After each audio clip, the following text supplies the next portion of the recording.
What up, Northview students? I'm Rod. This is Ryan. The double R's. Rod and Ryan. The double Good R's. It is summer, and we are pumped to have you guys with us. We're jumping into a series that's one of our favorites called the Real O.T. All summer long, we're going to be looking at some Old Testament stories.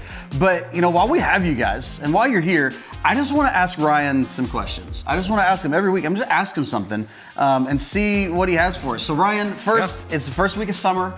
We're jumping into summer plans. So you tell us about your summer plans. What do you got? Well, June 3rd is my half birthday. So that your half birthday? My half birthday. So half birthday, do guys. the math on when my actual birthday is. But so I've got plans with that. I'm officiating a wedding of my best friends back in the motherland, South Dakota. Is this your first time officiating a wedding? No, my second time. So how'd the first one go? It went really well, actually. The only thing that was terrible was there was like an easel with a big wooden like cross on it, and the wind gusted at like 30 miles an hour, and it blew away like as the parents were praying over the bride and groom, and I was just like, oh no. Thankfully, the wedding party stepped in and like they got it because I was back behind like the gazebo, but so that was a little nerve-wracking. But everything else went off really smoothly. So. Okay. This summer, a lot of weddings. I'm a huge wedding guy. It's wedding season, so I might actually start my own wedding officiating business too. I really love it. That's not true. He's not starting a wedding officiating business. That's not a thing. I might be. That's not a thing. I'm just a really sappy guy. I'm a hopeless romantic. You know what they say. So. What is it? No, I don't. What do they say? I don't know what they say. Okay. I was hoping you would know what they say.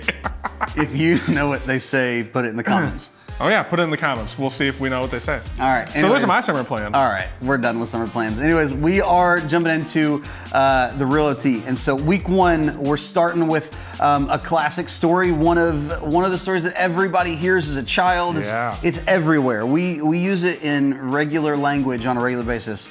David and Goliath. Yeah. Fought in the Valley of Elah, and I've been there. It's pretty cool to like go and look at that entire area and just be like, wow, this is where the Bible was filmed. I mean, transcribed. That's relevant right now. That is relevant right now. We're starting with the story of David and Goliath, so you guys check out this video right now.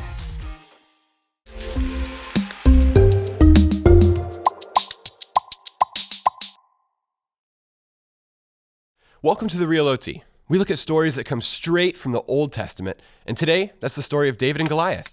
Yeah, welcome. If there's one thing I know, it's that David and Goliath is my favorite story in the New Testament. Well, like I literally just said, this is from the Old Testament. But I love this story too, and it's from the book of 1 Samuel. Anyways, this story starts out with the fact that the Israelites were up against a nation called Philistine.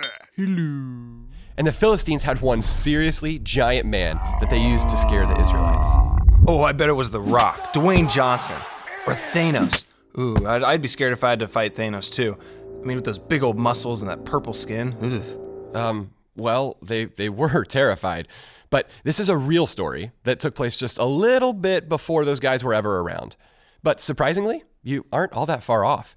This guy was almost 10 feet tall and was so strong that his body armor alone weighed about 125 pounds. And he taunted the Israelites by saying that if anyone was man enough to come out and fight him, then whoever lost the fight would have to serve the other nation. Oh my!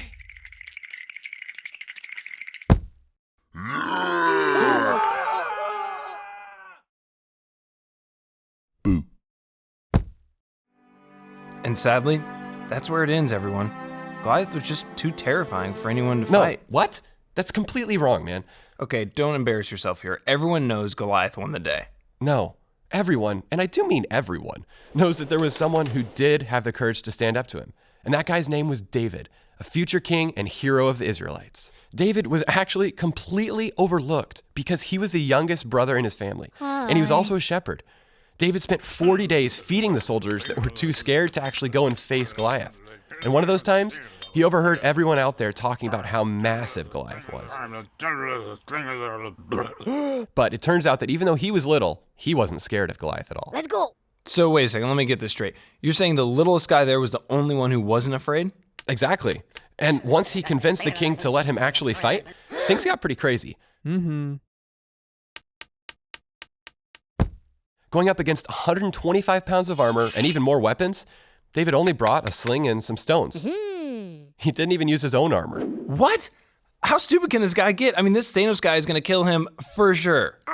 Well, see, that's just it. When Goliath taunted David, all that David needed to say back was that he was there in the name of the Lord Almighty, and that Goliath was going down. After that, he took out his sling, and the stone that he used went into Goliath's head, and Goliath went down hard.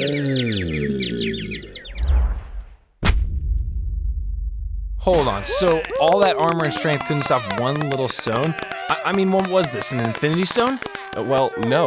The Lord used David because of his faith, and he killed Goliath, and the Israelites went on to beat the Philistines. Wow. Man, that is pretty intense, I'll admit it. Man, it'd be sweet to see David fight other superheroes too. Okay, I can see where this is going. I think we're done with this video. David versus Wolverine. Or wait, what about a flying hero? David versus Superman. Actually, that's not fair at all. Maybe David versus Aquaman.